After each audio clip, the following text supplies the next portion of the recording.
శ్రీ గణేశాయ నమః. శ్రీ గురు దత్తాత్రేయ నమః. ఈ వీడియోలో మనం మార్చి మాసంలో వృషభ రాశి ఎలా ఉందో తెలుసుకుందామా. వృషభ రాశి కృత్తిక 2, 3, 4 పాదాలు, రోహిణి 1, 2, 3, 4 పాదాలు, మృగశిర 1, 2 పాదాలు వృషభ రాశిలోకి వస్తాయండి. ఈ మార్చి మాసంలో ఈ వృషభ రాశి వారికి అన్ని విధాల అన్ని రంగాల వారికి అనుకూలంగా ఉంది.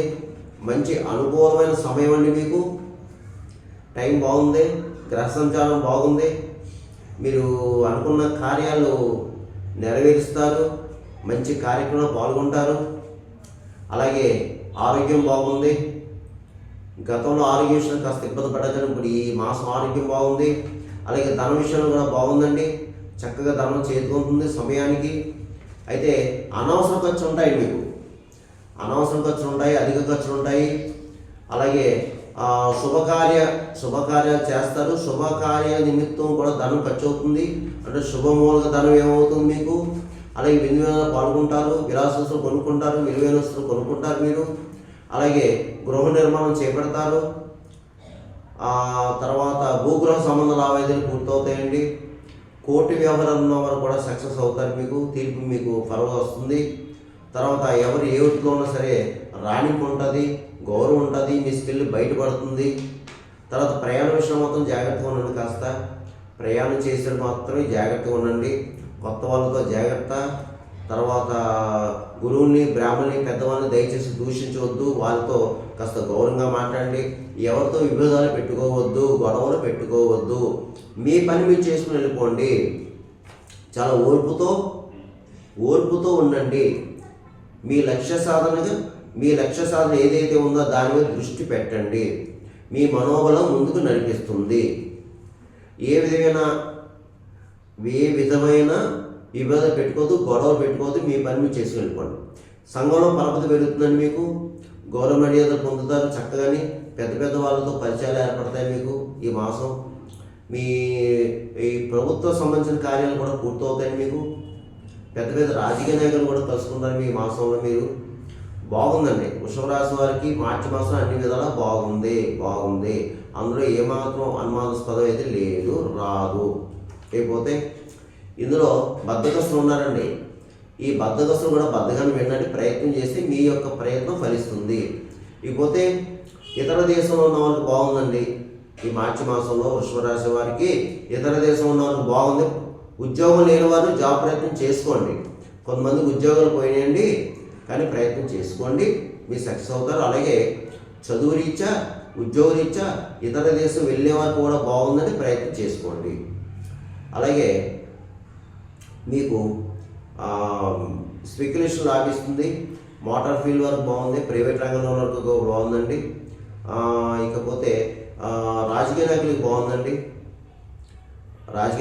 బాగుంది. మంచి కార్యక్రమాలు చేస్తారు. మీరు ప్రజల్లో మంచి గుర్తింపు తెచ్చుకుంటారు.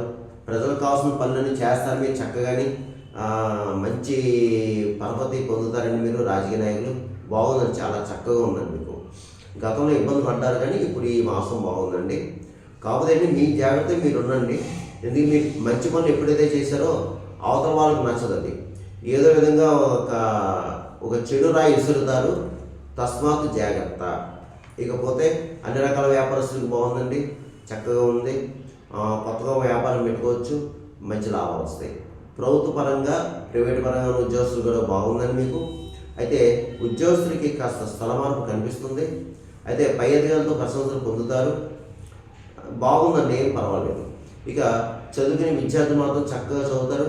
ఇది పరీక్షా సమయం. చక్కగా పరీక్షలు రాస్తారు, మంచి మార్కులతో పాస్ అవుతారు. అయినా సరే నేను చెప్పి సలహా ఒకటేమో, చదువుకునే విద్యార్థులు చక్కగా చదవండి, చదువుపై దృష్టి పెట్టండి. ఇది మీ భవిష్యత్తు. ఆలోచించుకోండి. ఇతర వ్యాపారాలు ఏం పెట్టుకోవద్దు. ఇకపోతే వివాహం అయ్యే అమ్మాయిల అబ్బాయిలు కూడా ప్రయత్నం చేసుకోండి. మీకు వివాహ శుభకార్యం జరగడానికి అవకాశం ఉంది. ఇక ఈ యొక్క చెప్పిన రాశి ఫలాలు కేవలం ఈ మాస ఫలితాలు మీకు 40% పనిచేస్తుందండి. మిగతా 60% మీ యొక్క జన్మజాతం మీద ఆధారపడుతుంది. మీరు చూసుకోండి. ఎందుకంటే కొంతమందికి నేను చెప్పిన ఫలితాలు జరగచ్చు, కొంతమంది జరగకపోవచ్చు. జరగాలని రూల్ లేదు, జరగకూడదు రూల్ లేదు. అది మాత్రం గమనించండి. మీరు చాలామంది కాల్ చేస్తున్నారు, గురుగారు మీరు చెప్పినవి జరిగినాయండి, మాకు కరెక్ట్గా అలాగే ఉందని కొంతమంది.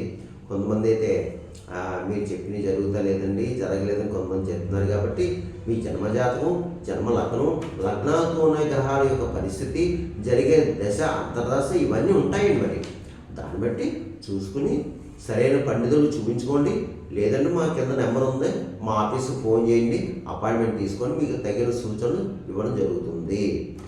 ఇక వృషభ రాశి వారు ఈ మార్చి మాసంలో నేను చెప్పిన పరిహారం చేసుకుంటే మీకు ఈ మాసం అంతా యోగిస్తుంది. అది ఏమిటి అంటే మీరు ఎంత ఎక్కువ అమ్మవారి ఆరాధన చేసుకున్నా అంతా మంచిది. దుర్గాదేవి, లక్ష్మి, పార్వతి ఎవరైనా సరే అమ్మవారి ఆరాధన చేసుకోండి అమ్మ. మీరు చక్కగాని అందరూ కూడా అవకాశం ఉన్నప్పుడు మంగళవారం, శుక్రవారం దుర్గాదేవి గుళ్ళోకి వెళ్ళండి, కుంకుమ పూజ చేయించుకోండి. అలాగే లక్ష్మీదేవి గుడి ఉంటే లక్ష్మీ వెళ్ళండి, అర్చన చేయించుకోండి, పూజ చేయించుకోండి. అయితే ప్రతిరోజు విష్ణు సహస్రనామాలు చదువుకోండి, ఆంజనేయ స్వామి దండకం చదువుకోండి. తర్వాత ఒకసారి మీరు మీ ఇంట్లో కానీ దేవాలయంలో కానీ సత్యనారాయణ స్వామి వ్రతం చేయించుకోండి అమ్మా, మంచిది, మేలు జరుగుతుంది మీకు. ఇంకా ఎక్కువ సమస్త బాధపడేవారు ఎవరుంటే ఏకాదశి రుద్రాభిషేకం చేయించుకోండి. లేదా ప్రతి పౌర్ణమికి కూడా ప్రతి అమ్మవారి దేవాలయంలో చండీ హోమం చేస్తారు, చక్కగా చండీ హోమం చేయించుకోండి. అయితే ప్రతిరోజు నవగ్రహ స్తోత్రం చదువుకోండి, సూర్య నమస్కారాలు చేసుకోండి. ఇకపోతే మౌజులు ఆహారం పెట్టండి, గోవుకి గడ్డి పెట్టండి, పావురానికి జొన్న వేయండి, కాకులకి దీపన్నం పెట్టండి, అలాగే పిచ్చుకొని ధాన్యం వేయండి, కుక్కలకి బిస్కెట్లు బ్రెడ్ పెట్టండి. అలాగే పేదలకి ఫిజికల్ హ్యాండిక్రాఫ్ట్స్, అలాగే బ్లైండ్ పర్సన్స్, భిక్షగాలు ఇలాంటి వాళ్ళందరూ కూడా మీ అవకాశం బట్టి తినడానికి ఏమైనా పెట్టండి. అలాగే కాస్త ఎంతో కొంత ధనాన్ని చేతులు పెట్టండి. అయితే ఈ వృషభ రాశి వారు నేను చెప్పిన పరిహారం చేసుకుంటే ఈ మాసం అంతా యోగిస్తుంది, మీ అందరికీ బాగుంటుంది. సర్వేజన సుఖనోభవంతు, శుభం భవతు, స్వస్తి.